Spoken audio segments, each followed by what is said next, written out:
আম্মু তাড়াতাড়ি আসো দেরি হয়ে যায় আসো তাড়াতাড়ি আসো ভাই আল্লাহ হাফেজ সবাই দোয়া করেন ভাই জায়গা ভাই আকবর ভাই কেমন আছেন? আকবর ভাই ভালো আছেন? আলহামদুলিল্লাহ ভালো আছি ভাই। মেয়ের নিয়ে কোথায় যাচ্ছেন ভাই? ভাই বাড়িতে যাচ্ছি মেয়েকে মানে বিয়ে দিব তো। কি বলতেছেন? মেয়েকে বিয়ে দিবেন মানে? জি ভাই। ওনাকে বিয়ে দিবেন? যে জি জি ওনাকে। আলহামদুলিল্লাহ ভাই মেয়েকে বাড়িতে নিয়ে যাচ্ছি, আমার বোনের ছেলের সাথে বিয়ে ঠিক হয়েছে, এখন বিয়ে দিয়ে দিব। আরে আকবর ভাই মেয়ে বিয়ে দিচ্ছেন মানে? মেয়ে তো এখনো ছোট, মেয়ে তো এখন বিয়ের বয়স নয়, মেয়ে তো মাত্র 13 বছর চলে। আর ভাই বয়স হয় নাই, হইব এখন। ভাই আপনি আপনার কাজ করেন, গাড়ি সময় হয়ে গেছে, বাড়িতে যেতে হইব।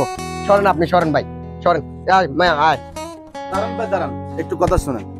আপনার মেয়ের বিয়ের বয়স হয় নাই, আপনার মেয়ের মাত্র 13 বছর। এই বয়সে মেয়ে বিয়ে দেওয়া যাবে না। শুনুন ভাই, বাংলাদেশে আইনে আছে 18 নিচে কোনো বিয়ে নয়, পুতুল খেলা হয়। বাল্য বিয়ে রুখতে এক হয়েছে সারা দেশ। যেখানেই থাকুন প্রতি কল করুন 108 নম্বরে। হলে আওয়াজ তুলো তালে তালে।